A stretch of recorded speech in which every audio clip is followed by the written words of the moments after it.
Thank you all for coming. I think we're very lucky to have with us David Satterfield, who's Senior Advisor to Secretary of State Condoleezza Rice on Iraq and Coordinator for Iraq Policy for the U.S. government, what I would call a tough job.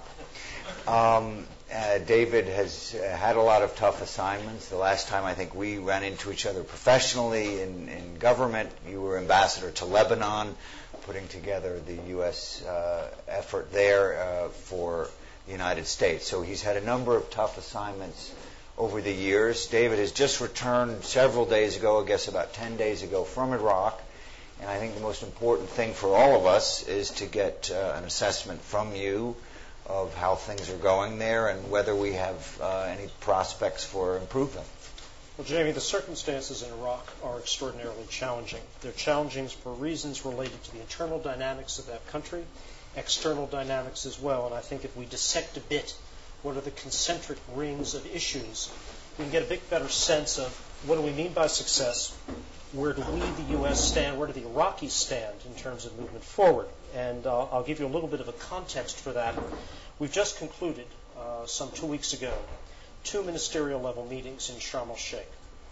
One, the launch at the ministerial level of the International Compact for Iraq. The other, an expanded meeting of Iraq's neighbors, plus P5 and G8 countries. Now, the purpose of these meetings was very much to draw in an international, regional, neighbors, broader international community support for Iraq, to provide a better opportunity for the government of Iraq to communicate what it was doing, how it was pursuing a national agenda to its neighbors, to the region, to the world, and in turn receive support, encouragement, facilitation from those rings of supportive or potentially supportive entities for where things are going. What is the national agenda of the Iraqi government? What needs to be seen there? Well, there are 3 key lines of operation in Iraq on which progress needs to be made and on the basis of which success or failure for Iraq will be based. Security, political process, economics. On security, the surge in which U.S. forces have taken the lead since December of last year is not an end in itself. It is a means to an end. The best possible efforts of the United States in Baghdad and our Iraqi security partners can only do one thing. It can buy time and space, lower the temperature a bit on sectarian violence in Baghdad, provide an opportunity, a window, if you will, for the Iraqi government to move forward with the only thing that truly will bring about lasting security, stability, and peace in that country, which is political reconciliation, performed in an aggressive, comprehensive, meaningful fashion, movement on economic opportunities for Iraqis, job creation, provision of essential services to the people of Iraq. The government has to become relevant in the lives of its people, relevant in a security sense, relevant in a political sense, relevant in an economic and services sense. Where do things stand? The U.S. has, through the surge, achieved certain metrics. The level of sectarian execution killings is down to the lowest point in a year. The level of emigration, forced emigration from communities, down to the lowest levels since last spring. What is up are the horrific killings as a result of Takfiri suicide bombings. Not entirely unexpected. We anticipated that those responsible, the al-Qaeda in Iraq movement, would challenge the security plan by seeking to do what they've been trying to do for 2 years now, to provoke a Shia reaction that would in turn provoke a widespread Sunni uprising against the Shia. It is to the credit of the Shia community. They have not responded to these continuing provocations. But the provocations do need to be addressed. And the ultimate address is not in Iraq. It lies outside Iraq. It lies in the one state through which 90% of these bombers come. That state is Syria. They're not Syrian in origin. They come from all over the Middle East. But for the last several years, the vast majority of these individuals, the ones responsible last year and this for literally thousands of innocent Iraqis dying, is the Syrian government. And the reason we are talking to the Syrians right now is to deal with them, impress upon them the need to work on this issue. Because these Takfiris, these extremists, are not just threats to Iraq, they're threats to Syria as well. Let's explore, if you would, a little bit an analogy. Everybody hates analogies in your business. I used to hate them too. But it strikes me there is an analogy here, and one you know very well. And that analogy is Beirut and Lebanon. Mm-hmm. The needs that you described, the political reconciliation, the economic opportunity, the getting the neighbors to play a constructive rather than a destructive role, those were all the things that were said about Lebanon for so many years. But as someone who looks at Iraq right now and sees the different level of violence within each community, between the communities, violence that's related to crime, violence that nobody knows why it happened, do you fear that Beirut is the image that Iraqis are going to have to deal with for a long time to come? Jamie, in the absence of a central government, in the absence of local governments who are relevant to the lives of their citizens, you get centrifugal forces that eventually overcome centripetal.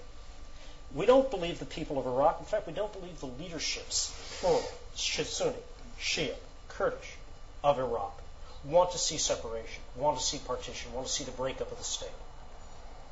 But that will to remain together has to be reflected in actions. And this takes us to the real crux of what is the problem in Iraq. Is it Prime Minister Maliki? Is it his government? Is it something else?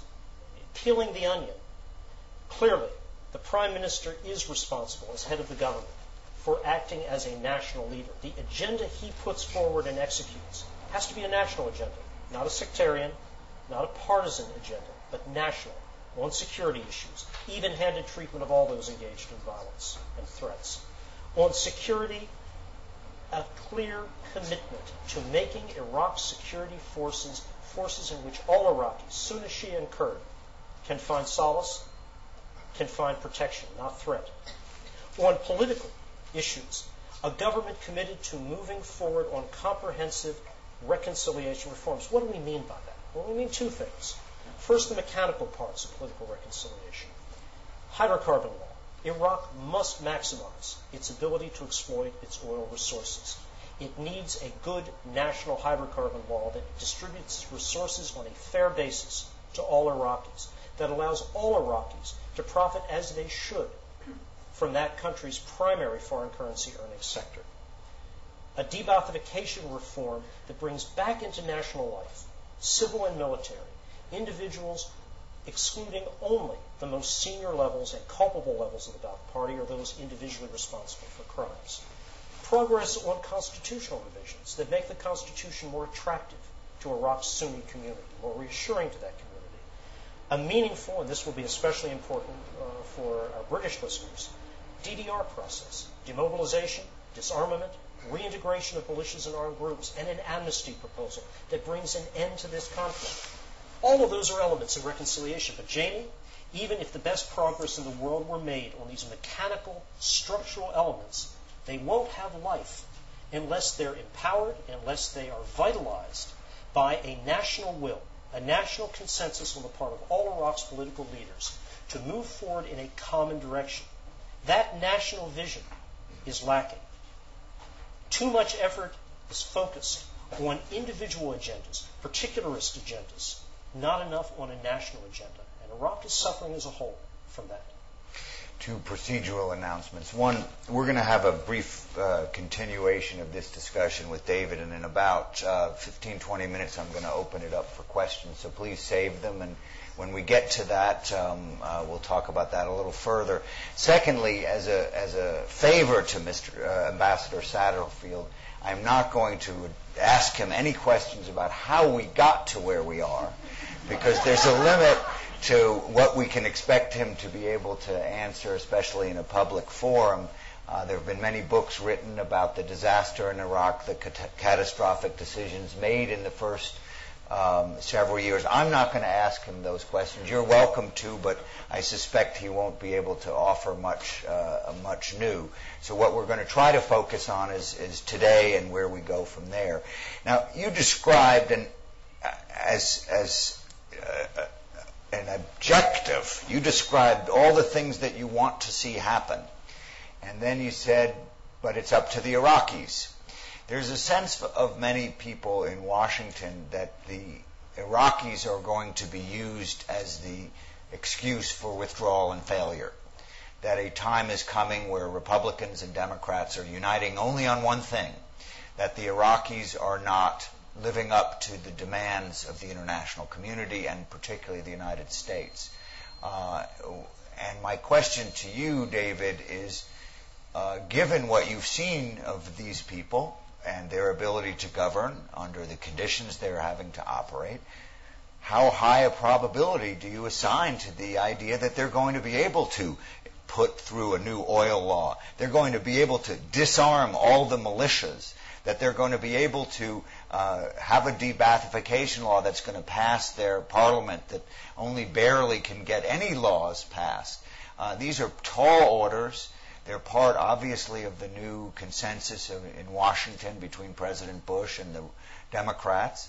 But as an analyst, it's hard, for me at least, to see a very high prospect of that. What is your analysis of the likelihood that this set of individuals in this environment is going to do any of the things you suggested? Jamie, let me turn around a bit your opening commentary on, are we setting up a situation in which the Iraqis will be to blame for a U.S. precipitate withdrawal? And I'll challenge that in the following manner. This administration believes strongly that the consequences of a precipitate withdrawal would be enormously damaging, not just for the short, but for the medium and long term, and not just for the U.S. or the Iraqi people, but for our friends and allies around the region and indeed around the world. The very parties who our friends and allies are most concerned with, Iranian hegemonistic ambitions, radical Sunni Islamist terror, they'll take profit from this. We don't want this to happen, and we are not seeking a scapegoat to get out. That is the last thing we want. But the consequences of the American people, the American Congress, not seeing progress made by a competent, responsible, and national Iraqi government will be significant. The President has talked to this directly. Patience of the American people is not unlimited. The patience of their representatives is not unlimited. That message has been communicated as bluntly, as crisply as possible by the President, the Vice President, Secretaries of State and Defense, directly to Iraq's leaders, plural, in government and out. And the members of Congress themselves have made that same point. You ask for an assessment of will these pressures, will our work in facilitating political progress, economic progress, will the surge providing a security time and space in Baghdad be enough to move Iraqis to the structures they need to execute programs, to the national will necessary to give those structures life? It is a significant challenge, but the stakes are so high. We must pursue these goals as vigorously as we can. You know, the point is often made, aren't you sketching a hopeless situation? Well, you know, hope is not a policy, neither is despair. We need to keep working as focused as we can, as vigorous as we can, to move the Iraqis to a point where, for their own sake, not for ours, they can make progress. They can begin, with help, ours, the regions, the international communities, to begin to demonstrate progress. Let's talk about an area where I think most would agree the United States can make a difference, and that's with the regional players. You were involved in the meetings recently with the Syrian government about Iraq, about the fact that Syria is a pass-through location for jihadists from the region. Now, this has been said pretty much from the beginning. I remember Donald Rumsfeld. Remember him? He used to talk a lot about Syria as a place that was a pass-through for these people. This has been on the agenda for several years now. One, why is it taken so long to engage so directly on this issue with the Syrians?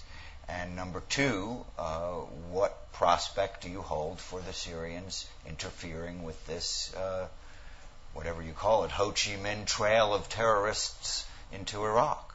Well, Jamie, we don't believe in engagement for its own sake, in talking for the sake of talking. It's a means to an end. It's not an end in itself.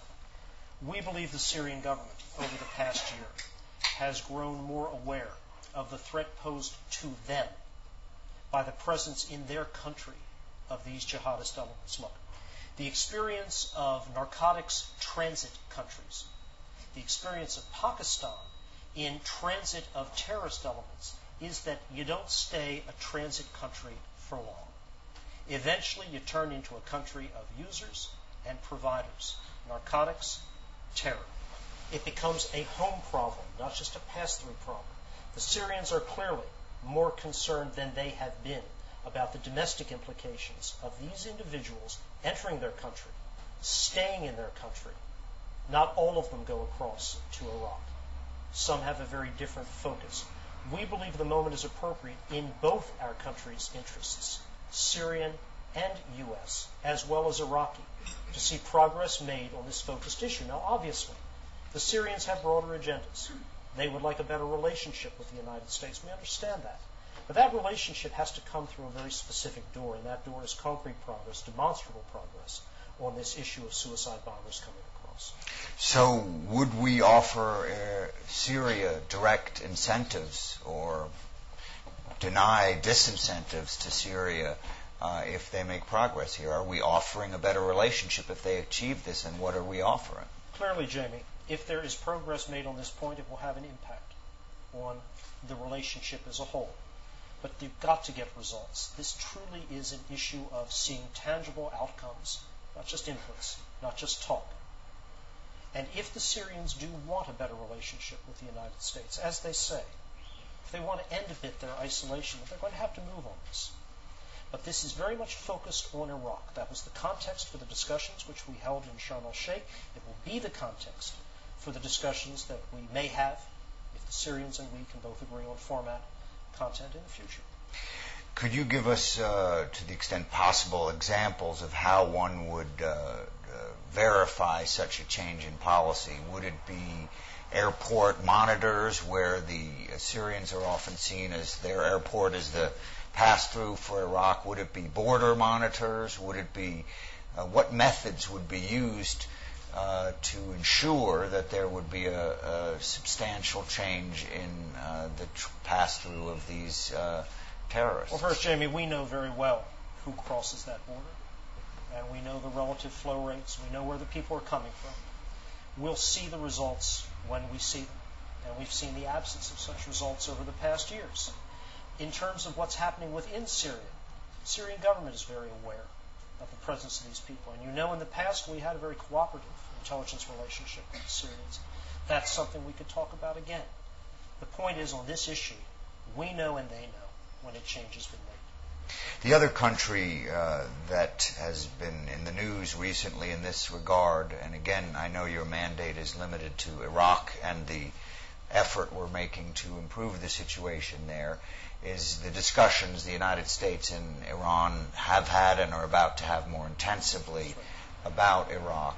You've sat in on some of those discussions and presumably will be part of the planning for future discussions. Could you describe for us in concrete terms what it is you want the Iranians to do and why you think they would have an interest in doing it? Let's talk first about what the Iranians are doing. The Iranians are providing materiel, including explosively formed projectiles, to elements inside Iraq through the agency of the Iran Republican Guard Corps Quds Force. They are providing training on these systems.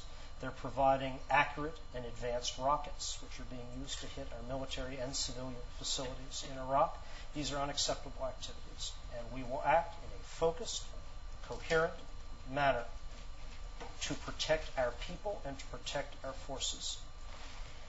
We will respond as appropriate to Iran's challenges to us in Iraq, but we want, above all, Jamie, not confrontation, but a change in Iranian behavior. Now look at the context Iran sees itself in today, vice last year. The U.S. is responding after quite a long period of non-response to direct threats to killing of our forces in Iraq. The U.S. and the international community have responded with 2 Chapter 7 UN Security Council resolutions addressed to the nuclear program with sanctions.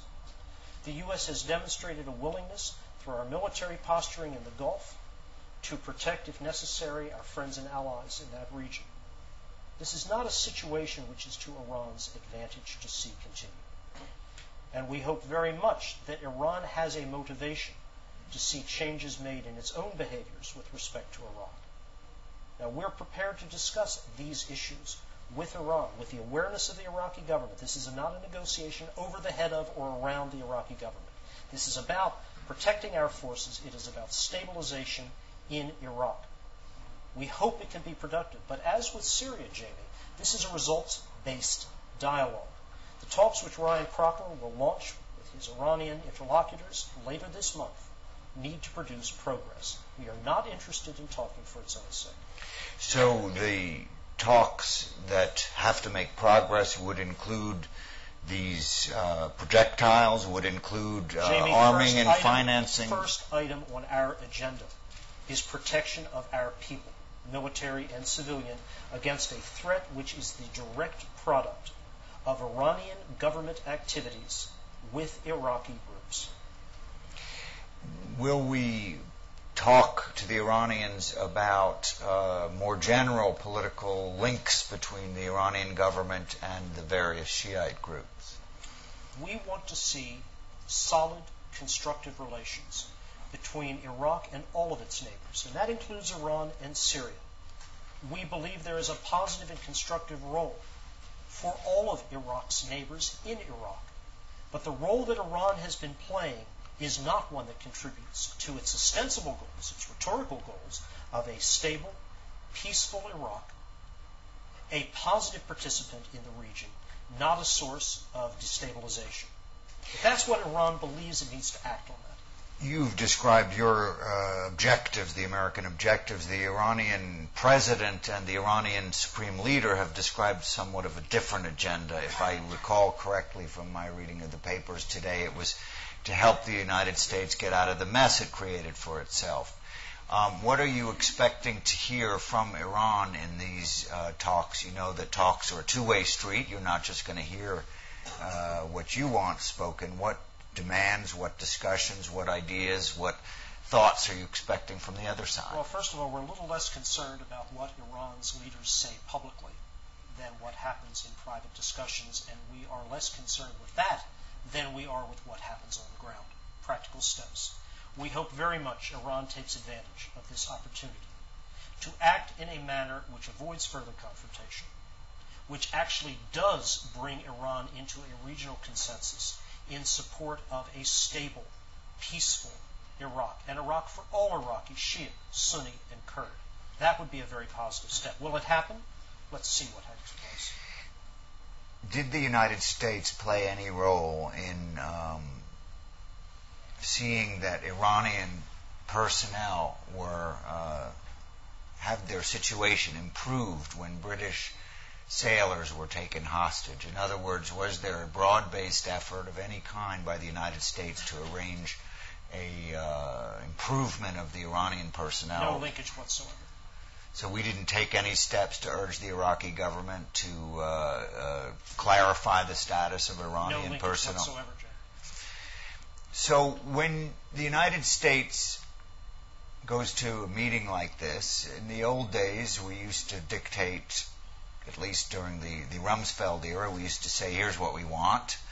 And very often we didn't get what we want. And one of the lessons was that you have to give to get. And during what you might call the Condoleezza Rice era, there at least appears to be an openness to the idea of diplomacy being a two-way street.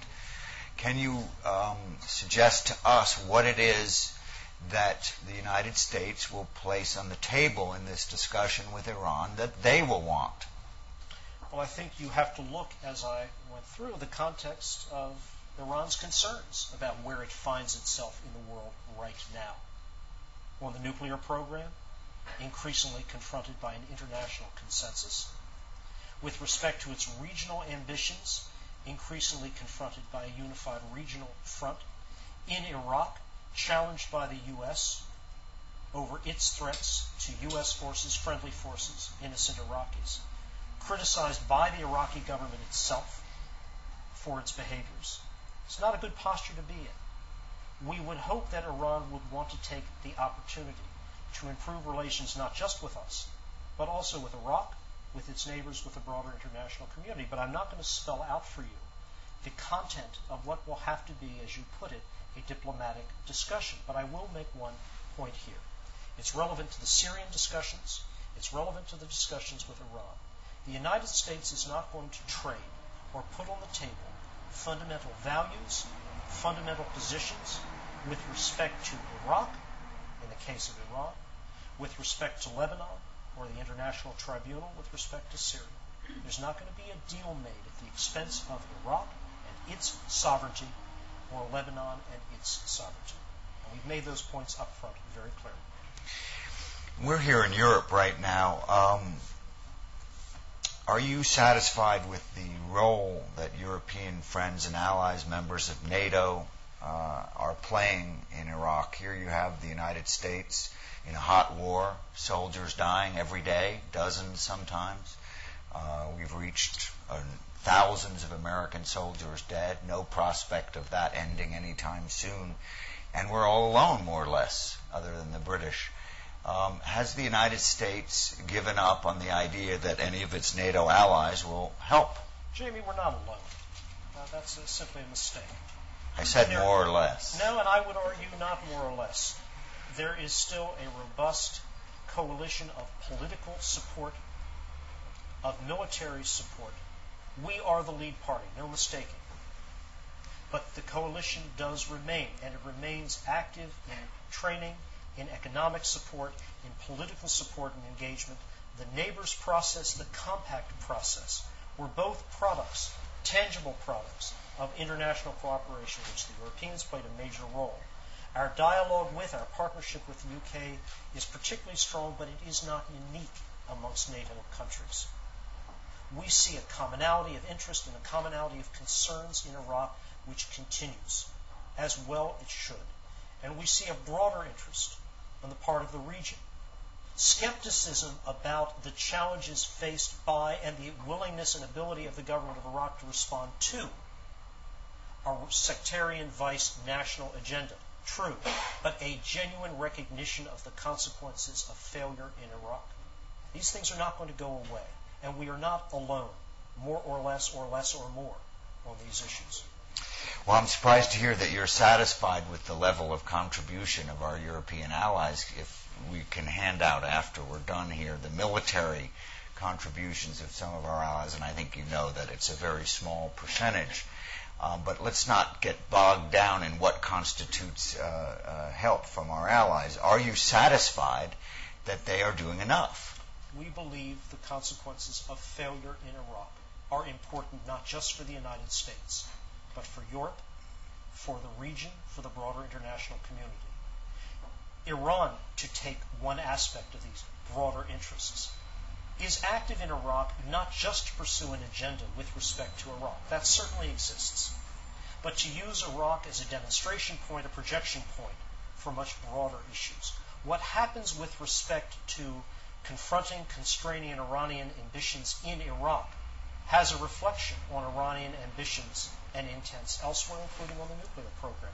These are broad, strategic, global issues that go well beyond Iraq. Again, so the European nations should have a deep concern about what's going on there. Is that your point? Indeed they should. All right, and we'll just leave for further discussion, perhaps after the on-the-record session, whether they're really helping very much. We think they are, Jim. You do. Okay, well. Let's talk about what the future will bring if the Iraqi government is not in a position to achieve all the objectives you laid out on the oil, on the de-Baathification, on the political reconciliation across the board. What scenarios are you worried about in the region if we don't have progress in a timely fashion? Are you worried, for example, about a broader conflict between Sunnis and Shiites in the region as evidenced by statements from perhaps pseudo-governmental organizations in Saudi Arabia, as evidenced by statements from other Shiite organizations around the region. So are you worried about this being growing and spreading into a broader ethnic conflict in the Arab world? Look, Jamie, I think the greatest fear here is that a failed Iraqi state will be a source of dissension, ferment inside Iraq, projection of influence by actors from outside the country inside Iraq. The Lebanon model is very opposite here. It will be a polarization point in the region, not just Shia Sunni. It will be an area where all of the worst elements, Shia, Sunni combined, the most radical, most extremist elements, can find a means of advancing their interests, and that's not in the interests of the region. It's not in our interests. It's certainly not in the interests of the Iraqi people. It is why the price of success is as high as it is. The reason why we are engaged as deeply as we are in trying to avoid those nightmare scenarios that you just described. We began this discussion, and in a moment I think we'll turn to questions about the prospects for turning things around in Iraq. Every 6 months or so, the new set of issues is put forward as the turning point. There were 3 sets of elections, each one of which was suggested was going to change the attitudes of the Iraqis and change the situation on the ground, and yet in each case the situation did not improve. We now have the surge in front of us, presumably sometime in September or so there'll be a judgment made as to whether this surge is working.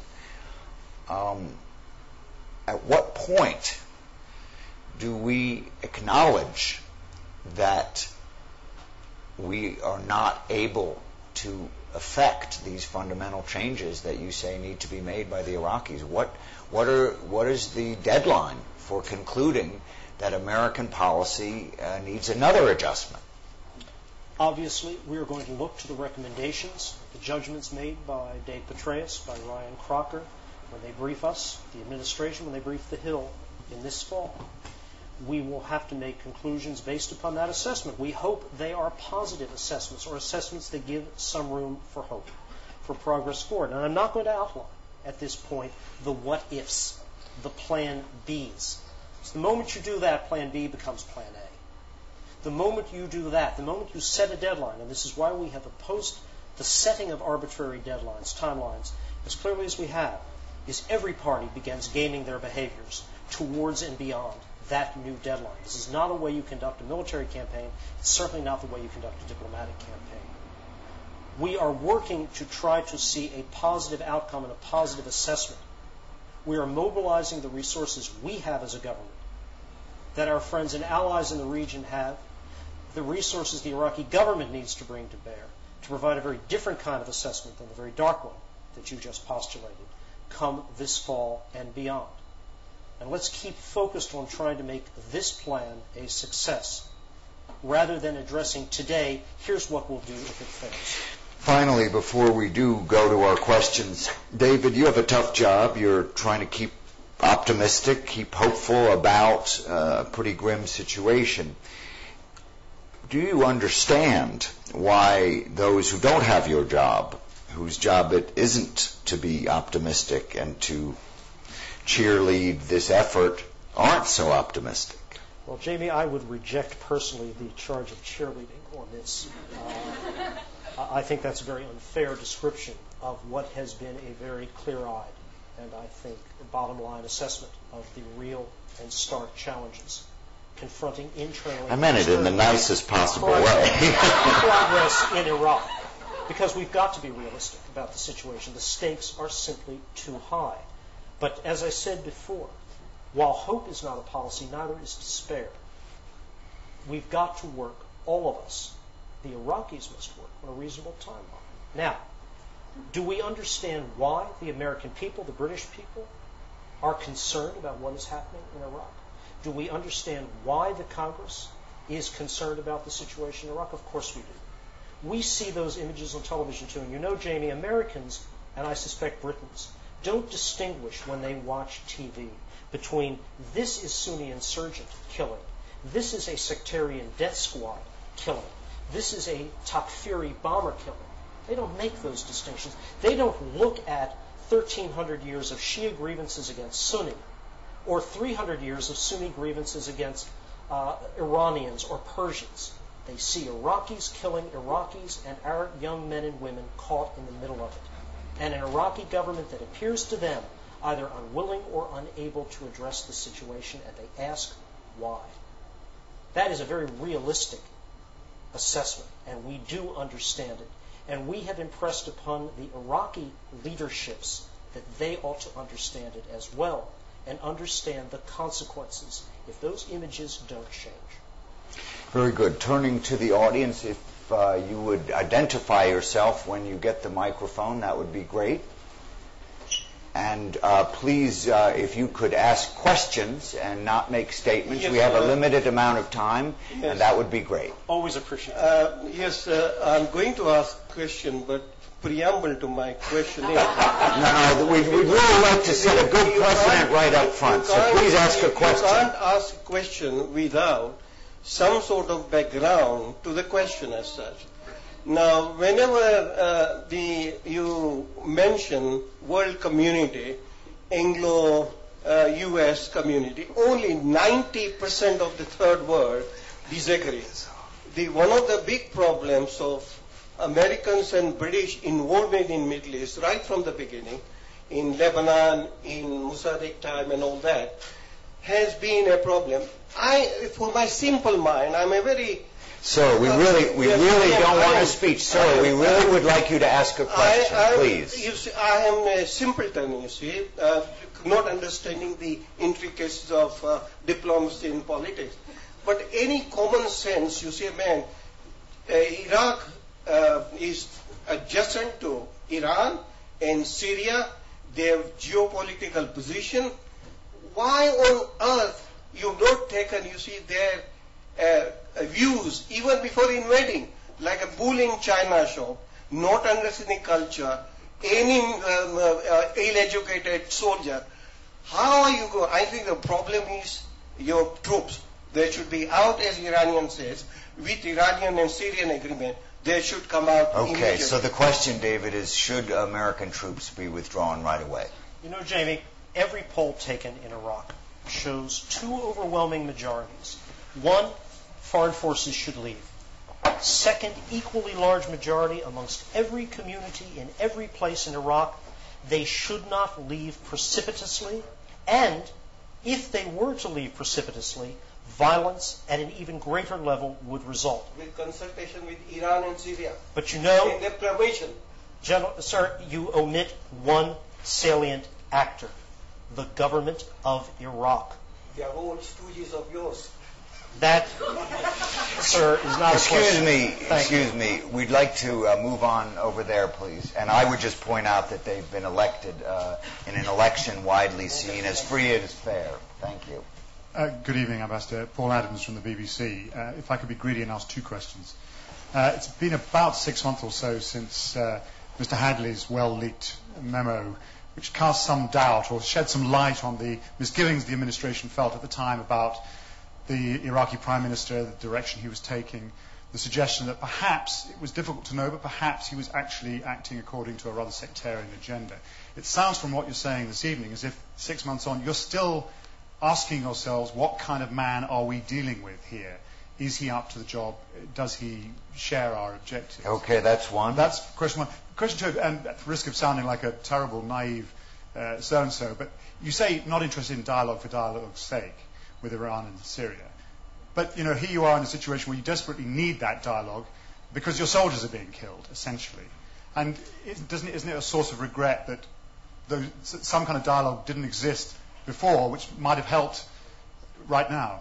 Paul, let me take your second question first. I mean literally what we say. We're not desperate for dialogue. We want to see results on the ground that end the threat to our forces.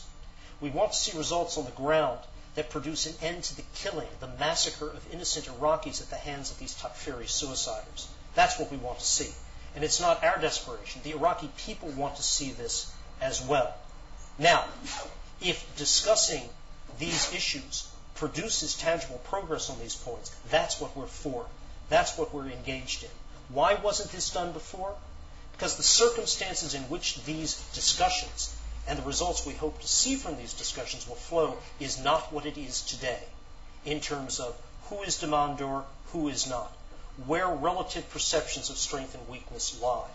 You don't just enter talks without carefully examining what the grounds are for those talks, what your position is, what the position of your interlocutors would be. Your first question, though, dealing with Prime Minister Maliki, let me take this up a bit in altitude from Prime Minister Maliki. What are the real issues here? Prime Minister Maliki is the head of the Iraqi government. How is he leading? What agenda is he articulating? How effectively, as head of government, is he doing his job? Second question, back a notch. What are the political structures in Iraq that enable any prime minister, Nouri al-Maliki or anyone else, to be able to move ahead on these extraordinarily difficult national issues? And then the third, and perhaps overarching chapeau to all of this, is there a national political consensus at the leadership level, all communities, which would enable any structure to empower any prime minister to move ahead? Because without that will, without the structures to translate that will into reality, without a prime minister who is able to articulate a vision, because one man at the end of the day in any system has to be able to express the views of the government to the world, to his own people, you're not going to achieve success. So there are really three layers to this challenge. We do believe Prime Minister Maliki is a national leader, but his effectiveness in leading nationally depends very much on the structures of governance that he confronts. And those are not wholly functional structures. They are not conducive to decision-making on these critical and highly complex and often very emotional issues. And then the question of national political vision, national political will. Clearly, there is not an adequate agreement on a single Iraqi agenda that trumps the particularist agendas, however you want to define them or parse them out, which all too often have prevailed. We're going to go right back there. But before that, if I could just draw you out on the second part of the question again. Are you suggesting that the overall climate internationally, the two resolutions you referred to on Iran, the presence of two carrier battle groups, the public exposure of evidence of the Al-Quds force alleged transfer of weaponry, were the necessary precursors for these discussions? I'm saying, Jamie, that we believe the circumstances for these discussions, as we read both the Iranian position, as we see our own position, we think are appropriate for talks now. Okay, right over there, yeah. Kenneth Payne, BBC. Two BBC. Two BBC, sorry, we're monopolising it a bit. There's a prospect here that's not real, but growing of American and British political and military defeat in Iraq. Now, that suits the government in Syria. It suits the government in Iran. What's in it for them to negotiate with you? Why should they? I don't see too many suicide bombers blowing themselves up in Damascus. You're positing a zero-sum game in which this is clearly defined as our loss, their victory. I would argue to you this is actually... Aren't they positing that too? I'm not sure that they are, to be honest. I think there is a much more nuanced Iranian and Syrian view, an emergent, more nuanced view of where their interests as nations actually stand. Are they truly interested in the consequences of a precipitate withdrawal of coalition forces from Iraq? Are they really interested in an Iraq which becomes fully chaotic and violent? I think there's reason to believe they may not. Is Syria truly prepared for a continued and growing presence of these jihadist elements in its country? And you know, some of them do blow themselves up in Damascus, and have. These are all factors that have to be balanced in, and I would argue to you this is a much more complex set of analyses of interests on the part of those parties than is often portrayed. Could we focus a little on the Iranian side of that question, because it is crucial to the success you're hoping for. The Iranian leadership, as again publicly said, that this is a discussion about how to get the Americans to go home politely and nicely, and they're going to have a meeting and figure out how to help the Americans go home. Others have suggested that Iran is happy to have America bogged down in Iraq. You're positing in Iran that actually wants to help the United States achieve its objectives, our objectives in the region. And it strikes me that perhaps they may be more interested in keeping us bogged down, or indeed, as the questioner suggested, perhaps being defeated in Iraq. Jamie, I'm positing something very different. I do not believe any foreign party, Syria or Iran, wants to help us. They want, at the end of days, to help themselves. And I'm arguing it may not be quite as black and white zero-sum analysis prevailing today as some may assess. And frankly, as you know from your long experience in the State Department, what leaders say publicly is often very different from the positions. Fair enough. So could you describe for us the Iranian interest in an outcome in Iraq that's consistent with the outcome we want versus Iranian interest in the United States being bogged down in Iraq? And that's, I think, what the questioner was sort of getting to.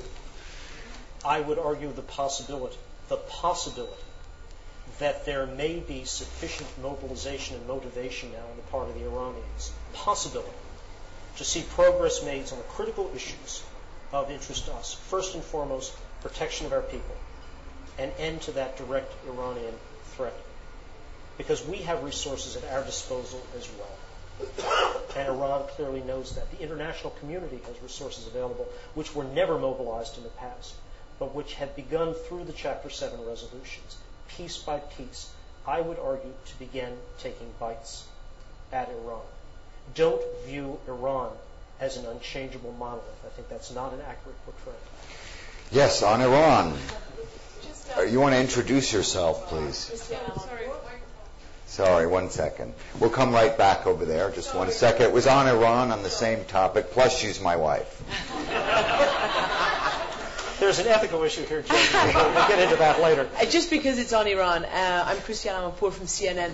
A few months ago, I was in Iran, and I spoke to a very senior member of a very relevant government ministry, and I published, it was a background conversation, but it was one in which a very, very senior, relevant person spoke about actually the US and Iran's common interest, that it was a common interest to see stability in Iraq, that it was a common enemy, Al-Qaeda, and these Takfiri groups that have targeted you and the Shiites, that the United States and Iran could actually work together in the region, and always they posit the example of the Afghan situation when Iran is considered to have played a constructive role. They also believe that the United States is seeking regime change. So on the one hand, demanding, requiring, requesting, whatever the word is, cooperation, and on the other hand, in the back of their mind, they know, because it's spoken of many times publicly, that the United States would like to see the Mullahs regime out. Whether they believe it's by military force, maybe that's diminishing a bit, but they certainly believe that it's by social force, by money that's being, given by the Congress to various groups to encourage change inside Iran. So this is a long way of asking you, have you told them that you are not seeking the overthrow of the regime? Have you told them at all that you accept the revolution, the leadership, and that you're not seeking the overthrow or the change within the country of the regime? Christiane, we have made very clear we are seeking changes in Iran's behaviors, not in the regime. We have clear difficulties with the conduct of that regime, not just externally, but in terms of its human rights record at home. Iranians have those same concerns and express them quite vocally. But with respect to our policy import, it is change in behaviors, not change in regime. And I frankly don't believe that should be an issue of confusion unless they choose to make it an issue of confusion. And the same applies to Syria. It is a change in behaviors, not a change in regime that we're seeking. Would you forgive the Iranians or the Syrians for occasionally being confused from given... Especially with the millions of dollars that is given to, the... I mean, there have been a series of statements at different times after the Iraq War with particularly coming out of the Pentagon when everybody thought Iraq was going very well and Syria was next, and then it was Iran, and there was a lot of statements to that effect. Have affirmative efforts been made, let's put it a slightly different way, to dispel some of the statements that might have confused them? Yes. Fair enough. In the back. My name is Christopher Seeger. I think this is a related question. The Baker-Hamilton report recommended that the US government declare that it is not interested in maintaining permanent military bases in Iraq. Have you declared that? Either publicly or to the I will quote Secretary Gates in on-the-record testimony to the U.S. Congress. We have no interest in bases in Iraq. Point. Okay, right up here, please. 1 second, and please identify yourself. Yekti Gulbaran, Kurdish writer. Recently you met with Turkish officials and Kurdish officials. What was the outcome of your meetings, and what is your opinion over Kirkuk dispute? Thanks very much. Very good. I won't just answer that question. I'll talk a little bit about the other elephant in the room, the PKK. Yeah. We understand very much the concerns and the anguish of the Turkish people and the Turkish government, confronted with hundreds last year of innocent casualties, innocent victims of the terrorist acts the PKK conducted in cross-border operations from the territory of what should be a friendly state, Iraq, with a government in the KRG region which has every reason to want the closest possible ties with Turkey. Turkey is a vital economic partner of the Kurdish leadership in the north. They should have no interest in seeing any dissension, any division, any alienation of Turkey, private sector, or the Turkish government. No one has an interest in cross-border operations by the Turkish armed forces. I do not believe that the Turkish General Staff or the Turkish government is keen to see that resorted to unless it is in extremis. The first responsibility for dealing with the phenomenon of PKK terror in the Kurdish region lies with the Kurdish regional government authorities. We have attempted to put those authorities before their responsibilities. That is a dialogue which will continue. But we understand very much the fact that for Turkey, as well as for the United States, the present situation is not tolerable, is not sustainable, is not acceptable. But we hope that the Kurdish leadership works on this issue, addresses this issue in meaningful fashion, and we will remain in the closest possible contact with the Turkish government as well as with Kurdish authorities on this point. Now, Kirkuk.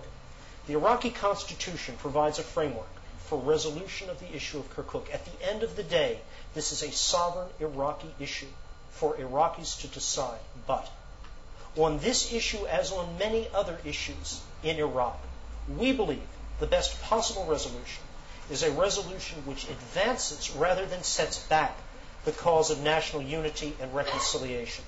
A resolution based on consensus, not on unilateral action.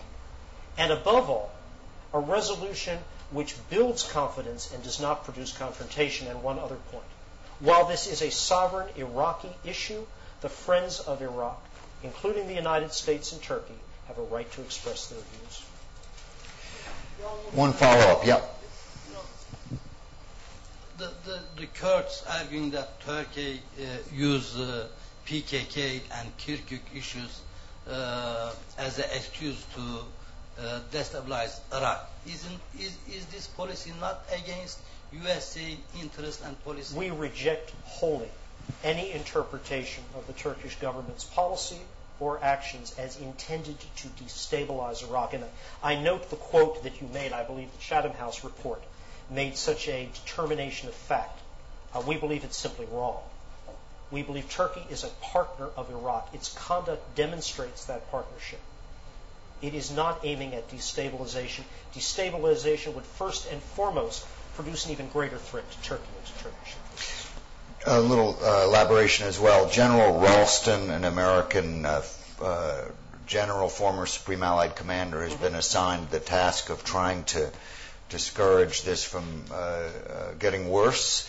Could you tell us a little bit about his activities and whether he's having any progress? General Ralston's mission is to work with all parties, Kurdish leadership, the Iraqi government, the Turkish government, to find a way to confront the PKK terror phenomenon. Clearly, in his view, in our view, in the Turkish view, the first responsibility lies with Kurdish leadership. And Jamie, much more is needed from that leadership in confronting this problem. Yes, right here, please. Please identify yourself. My name is Mohammed Noor. I'm chairperson of Standing Committee for Somali Crisis. You describe all day the other element in Iraq and the people that they are killing, but you never mention the people that Americans are killing. What's the difference to you? What's the difference? The people that they are killing day in and day out, including civilians, women and children, and the people that the other insurgents are killing. How can you differentiate that? That's my first question. That's enough for the moment. Why don't we stick with that one? It's certainly a big question. Well, we differentiate, and I think most of the world differentiates, and Iraqis differentiate between the innocent victims of Takfiri suicide bombers who kill innocent civilian men, women, and children in marketplaces, in their homes, in their offices, in traffic, and operations by a force partnered with Iraq's security forces, invited into the country by and sustained in the country by the Iraqi government with a UN Security Council mandate, and the violence produced by irredentist elements in the Sunni community for a further differentiation, aimed at restoring a Sunni Ba'athist dictatorship. We make the differentiation, most of the world makes the differentiation, and above all, Iraqis make the difference. Your next question? The next question, you intervene in Somalia. He's limited to discussing Iraq this evening. Please confine me to Iraq. But you are representing American foreign policy. No, it's here about Iraq. But thank you. We're sorry. We're really limited to Iraq here. Other Iraq questions? Yes, right there, please. Yeah. Tanya Mathias. I'm not representing any organization. I really respect you being here tonight. I would like you to answer this question, but I understand if not. You did say you don't want questions how we got to where we are, unquote. But I would really value what you feel, you with your experience and as an American here in Europe, what you feel the lessons are that can be gained from what the US has done in Iraq. My mission, indeed our collective mission, is to deal with the situation we find in Iraq, find a way to move that country forward that serves the interests of Iraqis, the interests of the region, broader global interests, both in preventing something very negative from happening and advancing a positive goal. It's a negative agenda to avoid, it's a positive agenda to advance. Are there lessons to be learned from the experience of Iraq? Of course there are. People will be discussing those lessons, the consequences of mistakes, and we acknowledge the mistakes that were made.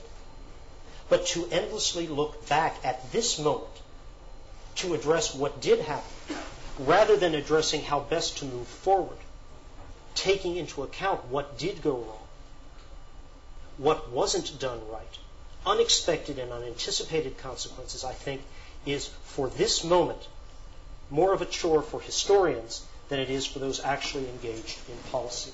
There is too little time and too much to do to make this situation right than to devote ourselves endlessly looking backwards. That moment will come. You want to follow up? I don't know where you can go with it, but you're welcome to try. No, the follow-up is really because I was interested in what your opinion is. Would you become the historian in 5 years' time then? Are you going to write about it? We'll see. Okay, in the back, please. Thanks, Jamie. Thanks, David. Yusri Fouda from Al Jazeera. Is the current U.S. administration interested in any sense in the plight of the millions of Iraqis who have been displaced? Not only from a humanitarian point of view, but indeed from other points of view. We're talking about Jordan, Syria, Egypt, and places like this. And what is it that has been done? Absolutely. We certainly are concerned, and you're quite right to identify different sources of concern. Humanitarian first and foremost, but also the concerns those countries quite understandably have about the implications for their security of having these populations present for extended periods of time in their countries. They are genuine concerns. Let's take a look first at the nature of the refugee phenomenon. Unlike other refugee circumstances around the world, and very much unlike, in particular, the Vietnam post-75 refugee problem, the Iraqis who are present, primarily in Syria and in Jordan, are not there as permanent residents, don't see themselves as there permanently. They see themselves as temporary residents awaiting stabilization of circumstances that compel them to leave their lives in Iraq. They still see Iraq as their home and the home to which they should go.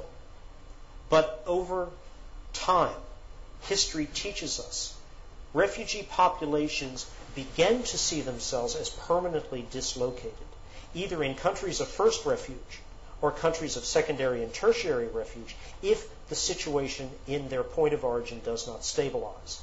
It should be very much in the interests of Iraq, of Syria and Jordan, I put particular emphasis on Syria here, to see a stabilization of circumstances in Iraq that permits those populations to come back. The UNHCR does not see a humanitarian crisis yet with respect to the majority of those populations. But they're populations running through resources. They're populations growing in size. We want to see them return to their homes and their lives in Iraq. That's certainly in the interests of Damascus and Amman. It's in the interest of the international community. But the way to do that is to see the situation in Iraq become more stable, become more peaceful. We are very much concerned about this. Now, much attention has been given to American admission of refugees. We have a very large capacity within current law to take in refugees. There's not a quota allocation here. The issue is how many refugees have applied for processing can be processed through UNHCR and refugee mechanisms in a given year. And frankly, the number of people we can admit, quite frankly, far exceeds the number of people we expect will be processed in. And I might make another point here. We have a special concern for those in Iraq, internally displaced, externally displaced, who served with our military, with our civilian forces, with our mission in Iraq. They're brave Iraqis who in many cases have incurred direct personal risk and threat for themselves, for their families, by virtue of their service to us. We are committed, and the U.S. Congress is committed, to being able to extend meaningful protection to those individuals, and we're very appreciative of the blanket support we have received on the Hill. What are the numbers involved? They're rather small, aren't they, so far? We want to have the capacity, Jamie. No, but so far, how many have been brought in? A relatively small number have been processed in, but a larger number have been moved to safety elsewhere outside the United States. Before we go on to the next question, if I could focus again a little bit on the politics, because you've identified this as the crucial factor. You talked about a reduction in Shiite attacks on Sunnis, and you gave credit to the Shiites for their being able to withstand these direct attacks from Sunni terrorists. Can you give us your assessment of the current state of play within the Shiite community, your view as to Muqtada al-Sadr's role, and whether you think there has been a reshuffling of the political deck in the Shiite community, politically? The Shia political community is not monolithic.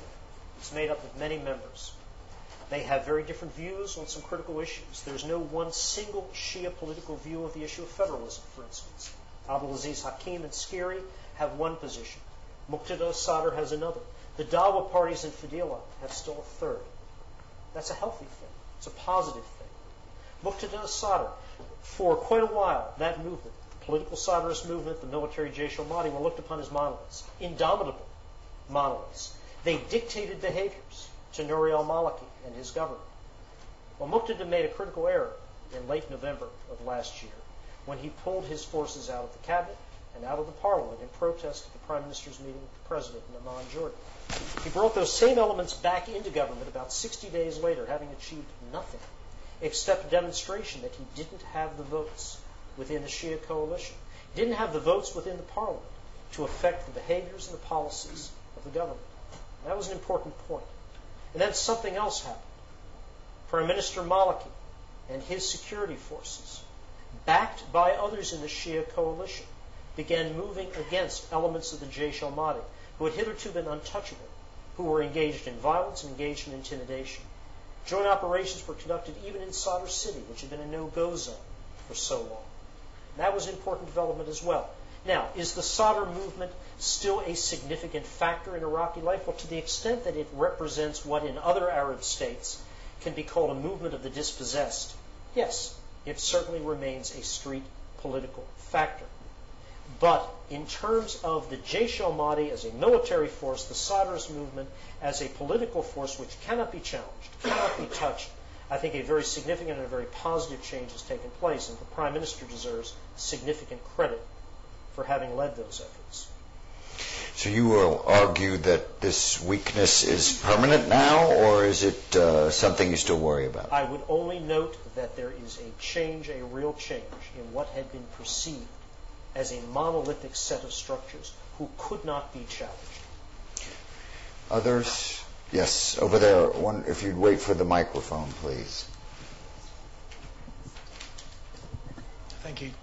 Jonathan Bates. I'm not affiliated with any organization. My question takes you back to the United States a little more. In light of the fact that your department is supported by a widely acclaimed democratic system, I'm interested to know is how your department and the policy that you have to develop answers the question, what is Iraq for in terms of the American people? And I'd like you to answer that in terms of the particular way in which you reconcile the activities that you have to undertake and face in Iraq, some of the tools, the hydrocarbon law, the security, the stability, and reconciling that back to the beneficiaries of the work of your department, the American people who place you there in the first place. We do see a direct correlation. We do act on behalf, fundamentally, of American interests. We happen to believe those interests are also coincident with broader Iraqi and international interests. But as we pursue with the Iraqi government a meaningful hydrocarbon law, and we're not alone in this, the international community, the World Bank, others have been active in this as well. As we seek to see national reconciliation move forward, is it to the benefit of the American people to see a stable, peaceful, prosperous, self-sustaining, self-sufficient Iraq? Of course it is. It's in a very selfish interest of the United States. It also happens to be in the interests of the Iraqi people, all of them, and in the interests of the region as a whole. We do see a direct correlation here. It's not an issue of pursuing these just for Iraq's sake. They also are interests we have in stability, security, prosperity. Yes, over there, please. No, right there, please. Come back. Hi, Chris Graber, not affiliated with any organization. President Bush used his veto for only the second time to defeat or turn down the funding bill, primarily because of the timetables attached to benchmarks. The benchmarks which had been described before, specifically the number of Iraqi brigades which would join the surge, for example, the passing of the petroleum bill, etc., none of them have been met. So the question is, given that both Democrats and Republicans both want timetables associated with benchmarks, and the primary difference seems to be timing, September versus, say, June, in the absence of tangible penalties or a timetable associated with with the benchmarks, how can the commitment be seen as anything other than a blank open check by the current Iraqi leadership? The administration is not opposed to benchmarks. We've articulated them. The Iraqi government, for its part, has articulated those same benchmarks. They're widely accepted. They're embedded in the speeches, the interventions that were made at the Sharm el-Sheikh ministerials. They were embedded in the Prime Minister's own comments, Prime Minister Maliki's comments there. It's not the issue of the substance of the benchmarks. President's veto was directed at the rigid linkage between meeting those benchmarks and access to significant amounts of funding for military activities under the supplemental, activities which are very much needed to advance the circumstances to see those benchmarks achieved. It's a little like saying, the goal is going to the moon. We're going to hold back funding for the rocket until you've arrived on the surface. It doesn't work that way. You can't conduct a military campaign with 50% of your funding withheld until benchmarks that the campaign is designed to achieve are met. It doesn't make sense. Do the Iraqis understand, which I think is the other part of your question, it's a very valid question, do the Iraqis understand patience of the United States, the American people, the American Congress is not unlimited? Yes, I believe they do. They understand it from us, the administration. They understand it from the Congress directly. Will they act upon that understanding in time to make their clock coincide with our political clock, with a regional political clock? That's an issue only the Iraqis, their political leaders at the end of the day, can respond to by action. But there has been no lack of clarity about the implications if they fail to move and to move adequately in changing the impression in the United States that it is a government and structures of governance either unwilling or unable to act in their nation's behalf. David, the administration may not like the rigidity, but your own argumentation suggests that you accept the logic. And that is that you cited the Iraqi government's understanding that the Congress is not going to be patient forever, that the pressure coming from Congress is being heard in Baghdad by these officials, and thus this leverage serves a purpose. Does the leverage serve a purpose, or is the leverage counterproductive? Bob Gates has said that the clear conveyance of the linkage between progress on political reconciliation, economic opportunity, national security agendas by Iraq's leadership on the domestic debate in the United States, it's a good one. It's a positive leverage.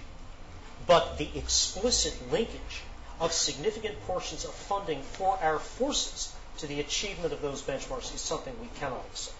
So that's a leverage that impacts negatively on us. So how does the Congress express its leverage now that it's finished speaking about it? What steps would you recommend that it take so that this leverage can be taken to the next step? I refer you to the Democratic and Republican leadership. Okay. Others. Yes, sir, you were next there. Hi, my name's Fajis Walker. I don't represent anyone. But the word jihadism has just been mentioned.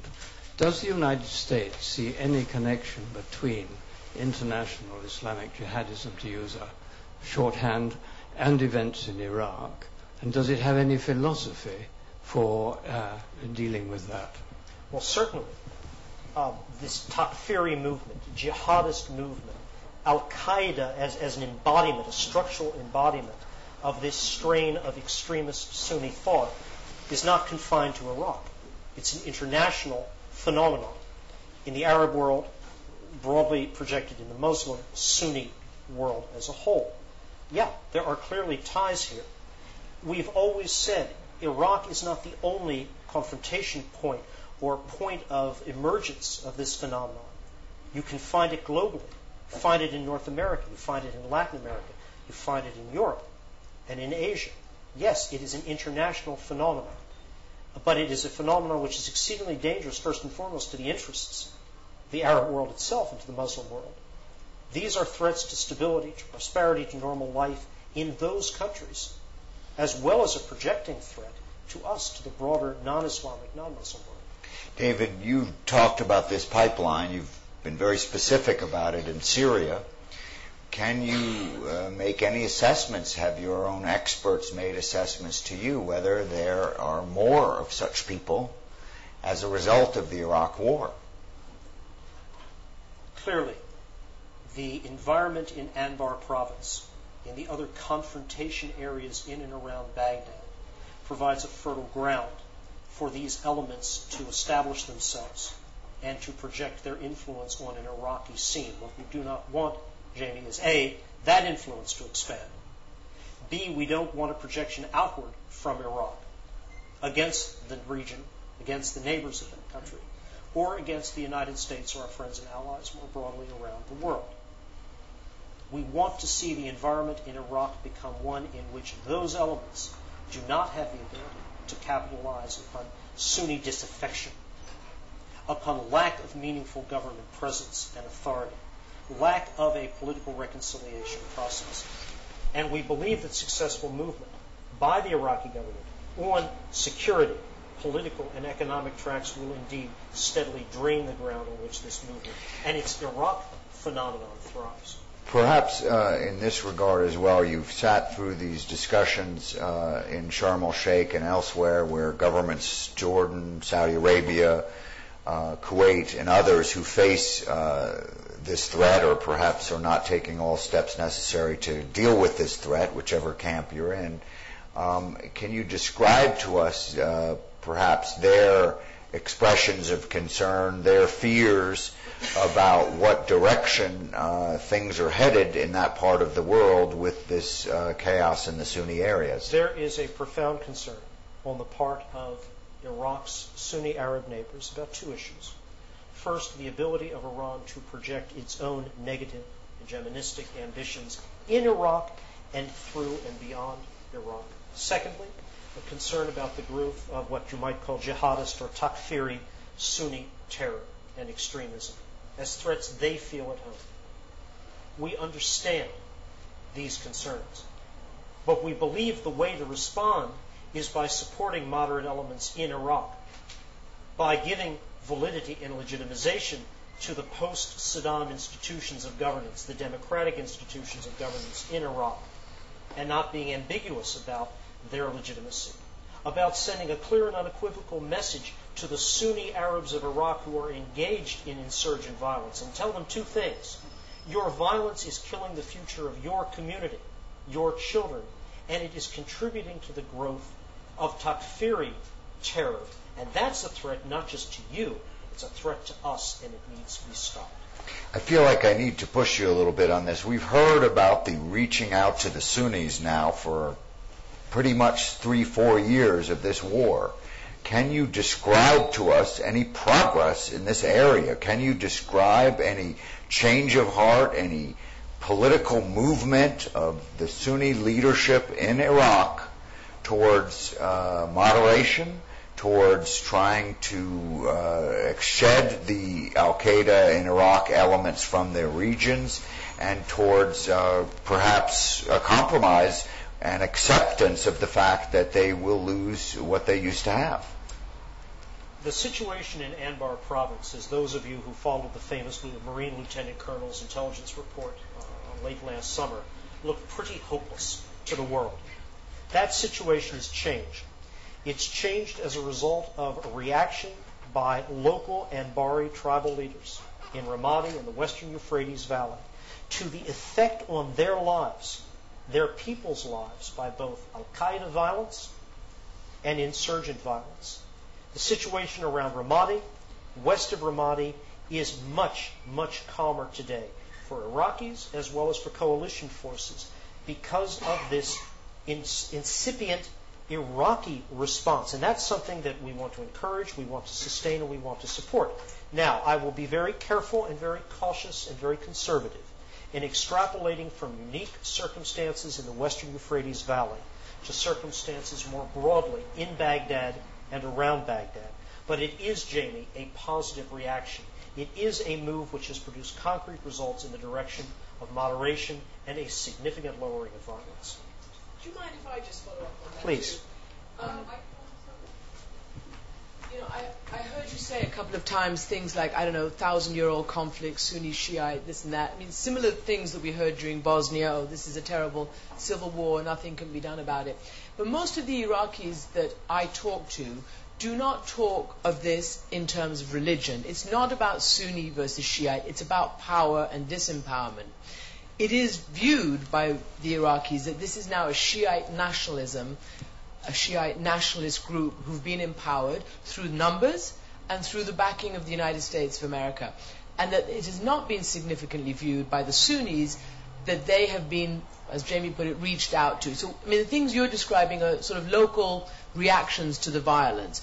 But the more institutional necessity to tell the Sunnis that they are part of the political structure, that they are part of the future of Iraq, doesn't seem to be bearing any fruit. So my question is, can it? Can you do something? Can you get the Shiites to actually really share power? There are two issues here, and you touch upon them in your remarks, Christopher. First, what's the critical message to the Shia? They have been empowered by virtue of their demographic strength in free and fair elections. They do represent the proportion of the Iraqi people that their strength in the parliament manifest in the cabinet and in the key institutions of governance display. That's a fact. The Sunni are not the majority of Iraq, but it is a democratic, pluralistic government. The Shia have no and should have no interest in running roughshod over the Sunni community of Iraq. They don't want to have to deal, should not want to deal with the chaos, with the violence that will result from such a policy. You are quite correct that the Shia, as the majority, need to understand that a majority in any pluralistic system is judged by how it treats minorities, not by how it treats its own constituents, its own immediate constituents. That's a critical message. It is why we have pressed the cause of political reconciliation, extension of economic opportunity and basic services, national security forces as vigorously as we have. But there's also an equally forceful message to Iraq's Sunnis, which is violence, whether Al-Qaeda inspired or insurgent violence designed to do what? To restore Sunni domination of Iraq, to restore the Ba'ath, to restore a strongman rule, a Sunni strongman rule. A, it will not achieve its goal. This will not happen. Secondly, the violence is killing the life and the future of the Sunni community. It is destroying it day by day. That's an equally strong measure. But the two need to go together. We tell our Shia friends, if you wish to hold as a premise that the Sunnis are unreconcilable, they are wholly irredentist or takfiri-oriented, challenge them. Challenge them with meaningful, opened doors, meaningful positions in government, meaningful roles for their moderate interlocutors who eschew violence, a meaningful amnesty, DDR process that applies to all armed groups, de-Baathification reform that makes individual criminality the basis for exclusion from national life, not guilt by party association. If the Sunnis don't take advantage of that offer, you have not harmed yourselves at all.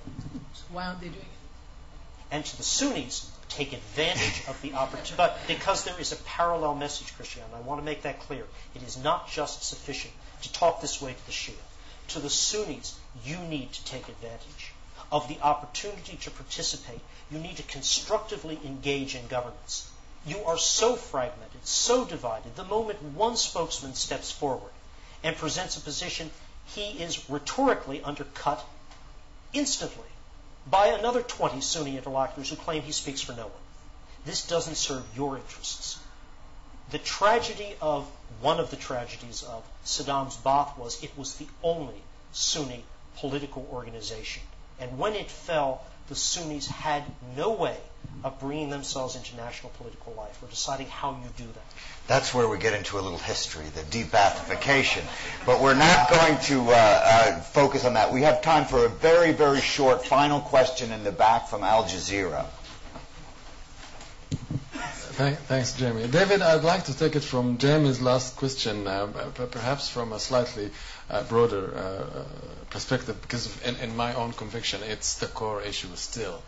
What is it that the U.S. administration has been doing in an attempt, perhaps, to disarm bin Laden's main argument so far?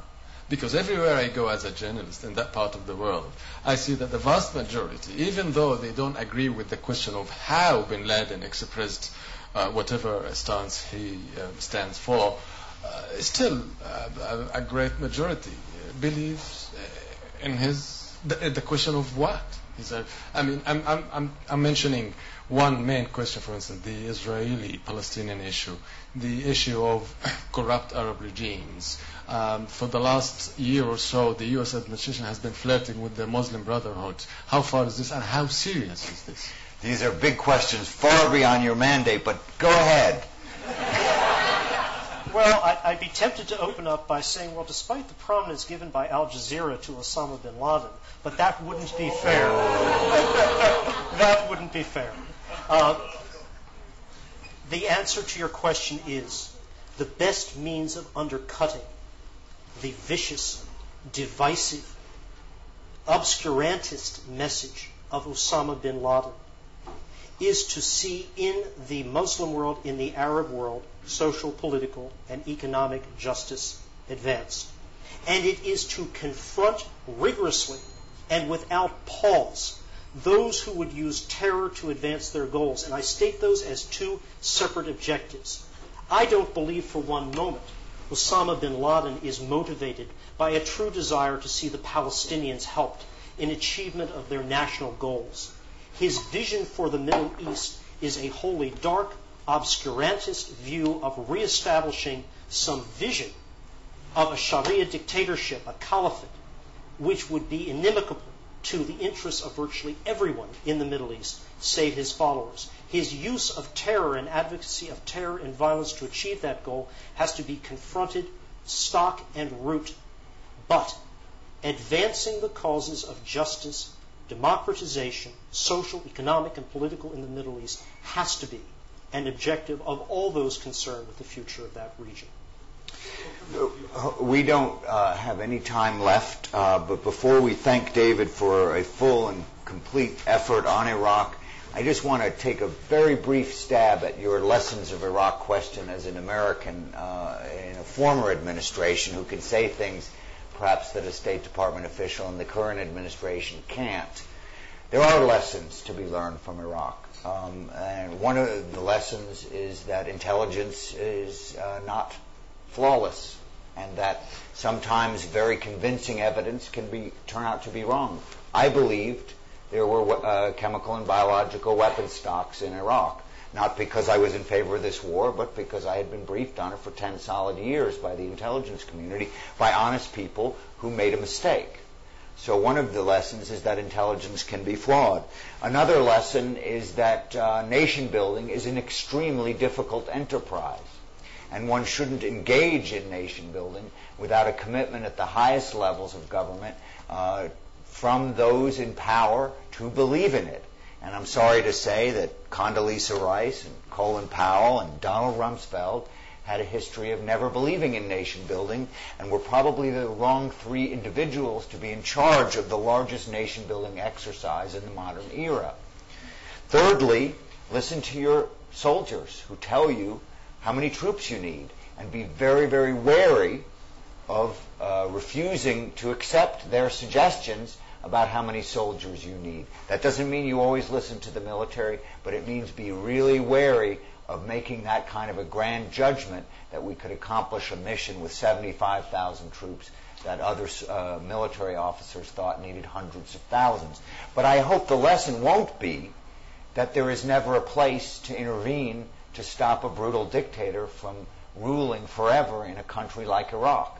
There were other times the United States used force for moral reasons in Kosovo and Bosnia and elsewhere that proved much more successful. And one of the things I worry about is that the catastrophe that's happened in Iraq, the failure on military, political, financial grounds, the damage done to the United States for decades in terms of its reputation, will scare Americans into being afraid to use force for reasons that have been very successful and very moral in the world, and Kosovo is an example of that. So I hope when we learn our lessons, we learn them carefully, and we don't, as they say in government, throw the baby out with the bathwater.